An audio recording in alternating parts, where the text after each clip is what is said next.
All right, so I saw this article earlier today online. Why I won't be calling Nicki Minaj's beefing a meltdown. It's written by Melania Williams.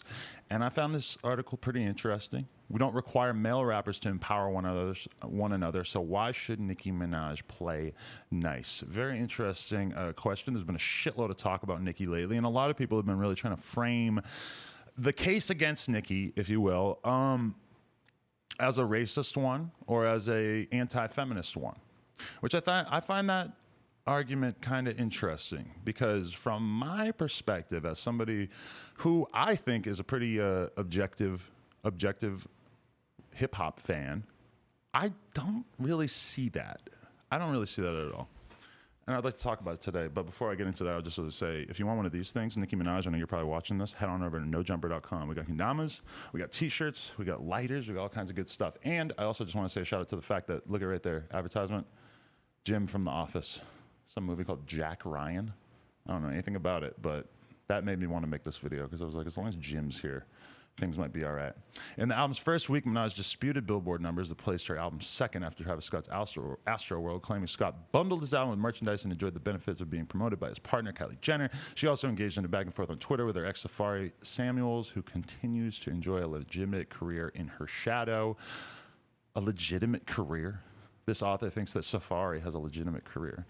I'm a Safari fan, but calling his career legitimate seems sort of strange. Unfortunately, Safari's serious domestic allegations against Minaj were downplayed during this exchange. Wow, that is a point that I did not notice that she made when I first read this, but I actually think that's a good point. I had a tweet about this.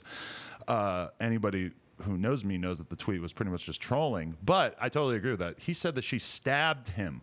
Why are we supporting these abusers? If Nicki Minaj really stabs Safari, she needs to go to jail, possibly for the rest of her life.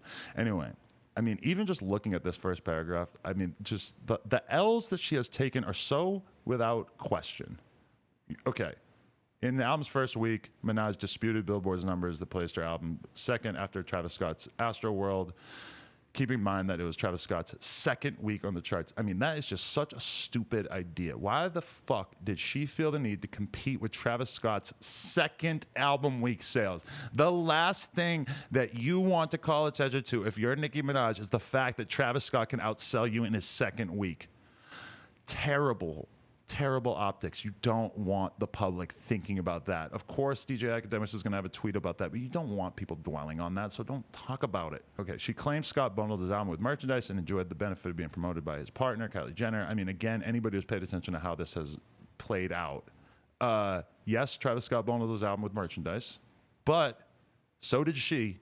Hers just didn't count. They did the same thing, but hers was like poorly thought out or whatever. The sales weren't registered through Billboard or whatever, and so hers didn't count. So she again took a real L here, because at least publicly the perception is that she did the same exact thing. It's just that it worked for him and it didn't work for her. So, I mean, again, just a stupid thing for her to be bringing up.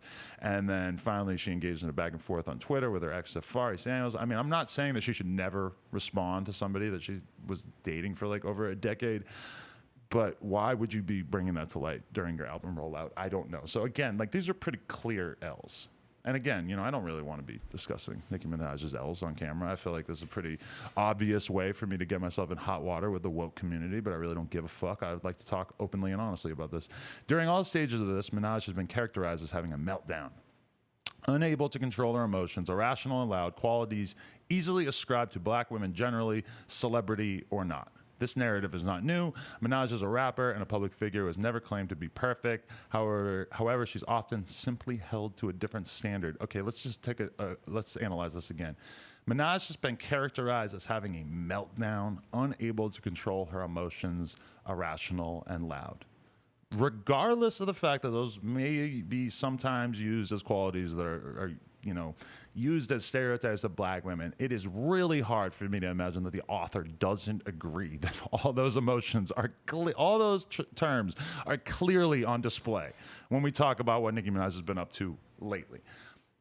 Okay, continuing on here. This is their attempt to sort of like racialize this whole debate and explain why everybody is a racist if they have been honestly discussing Nicki's behavior over the past couple weeks. All right. The yardstick with which with which black women in the public are measured remains highly unrealistic, relying on stereotypes and steeped in racism and sexism. Even when people feel that they are being complimentary, presenting us with respectable and acceptable black women to aspire to, ranging from Michelle Obama to Beyonce, it's narrowly insulting and unrealistic. Black women deserve layers and nuance that includes not having to be perfect. In fact, terms like hashtag Black Girl Magic and hashtag Black Excellence, while designed to uplift black people, can also undercut our layered humanity. I mean, it's at this point in the article that I realize that I don't really relate to the worldview of the person who wrote this. Primarily, like, the last sentence is what really kind of gets me. Terms like Black Girl Magic and Black Excellence. Like, I know black people who use these hashtags or have used these hashtags at points. And it's nothing more than just a way for them to sort of, you know, celebrate their own uniqueness, their own, you know, to just sort of be able to say, like, look, like the Black Excellence one, I've like seen that used with like skateboard clips of like cool black skaters who are just doing good tricks. And I just like, you know, it's like, what, you're really like going to find a negative hint to that? I don't think there's anything negative about that. I think that's a perfectly fine way for people to express themselves. And I don't care about answering the rest of that. I'm going to be honest with you. The stereotype of the angry black woman is alive and well. While white women continue to face sexism, this gendered racial stereotypes black women deal with are attempts to simultaneously silence us and downplay the significance of our words. Ironically, black women have many reasons to be angry, but are punished the most for expressing many emotions, including anger. In the case of Nicki Minaj, DJs, bloggers, and writers online usually have a single response to this particular black artist saying things that make them uncomfortable. She's angry. Okay. The problem with this is that the only rational reading of Nicki Minaj's behavior throughout this album release is that she's angry. Of course she's angry. There's no other way to read her emotions and the way that she's been acting. It's just insane to say that this is making us uncomfortable. In fact, I would describe Nicki Minaj's album rollout as a warm, fuzzy blanket that actually provided me with just heaps and heaps of entertainment of just sort of watching her lose it over the past fucking couple weeks, man. It's just, I don't understand how anyone could attempt to frame this as anything besides just an accurate documentation of reality. Male rappers aren't just expected to beef and be rivals with their peers, their success is often reliant on it. Despite ignorant but popular notions that rap beef is simply about violence, battle rap and rappers as rivals have been foundational to hip-hop since its inception. Even commercial rap artists have shown us that beef is profitable. In 2007, and this is where she tries to make a point that I really don't think works. In 2007, 50 Cent and Kanye West commodified the concurrent release of their respective albums, Curtis and Graduation, with Kanye pushing his date back to generate press over the competition. This time is remembered as legendary, but while it's arguably merely two men publicly fighting over the sales of their two albums, the two have even appeared together at MTV Video Music Awards and the cover of Rolling Stone, both depicting them as fighting for the #1 spot. Today, we are expected to have a collective memory that praises men for things that women are punished for. Minaj is seen as a sore loser for uttering a word about her unit sales because people didn't like how she framed it.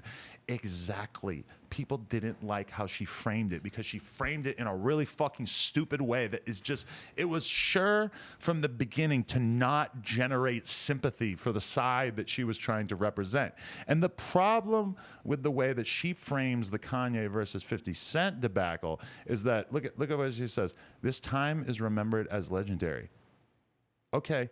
Kanye's career exploded from this moment where they competed on album sales, and he's still relevant 10 years later. Meanwhile, 50 Cent, within a couple years of this album sales contest that they had or whatever, had basically become completely irrelevant. And it's funny, actually, that they used 50 Cent as the comparison point, because when I think about the position that Nicki Minaj is in her career right now and why things might be a little tough, a lot of times I think about 50 Cent because 50 Cent was so on top of shit for so long, but then there just sort of came a period where there were younger, hotter, cooler rappers, and he just couldn't compete. He just sort of started to seem like a dad.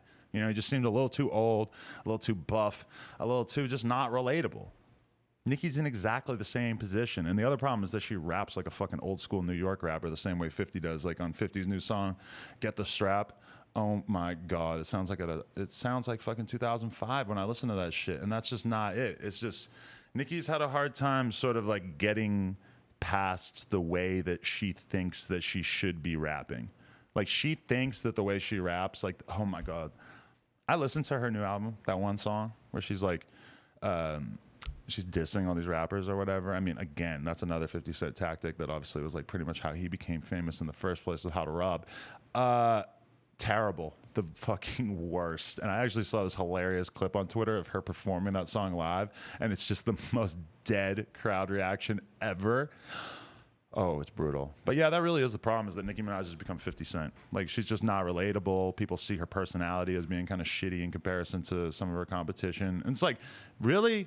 It says so much that Nicki Minaj and Cardi B do the same thing, in that they both are like pretty open to critiquing and criticizing their competition, or not just the competition, but like people on Twitter.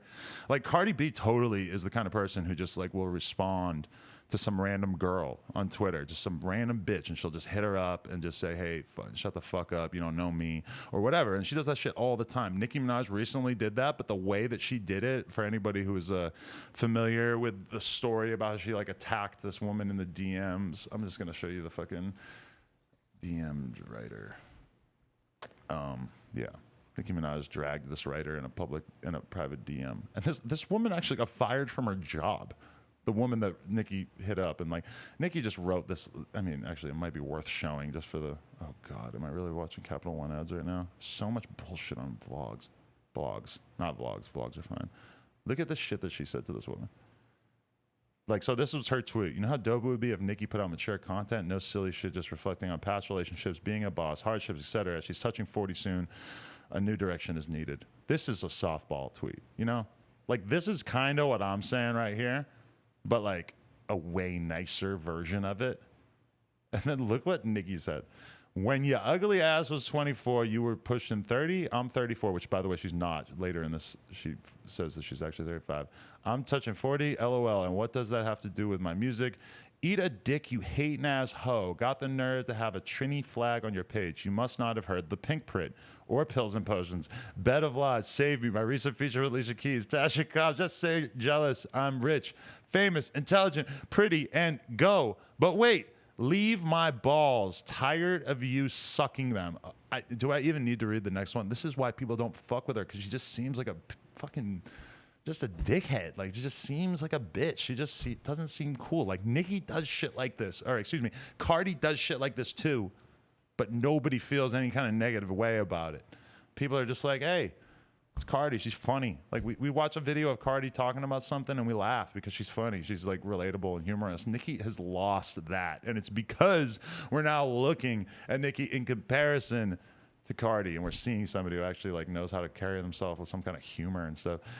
She also said, I dropped my album almost 4 years ago. My bad, I'm 35. So at 31, how about you get like me? Why don't you ask me to help you get rich?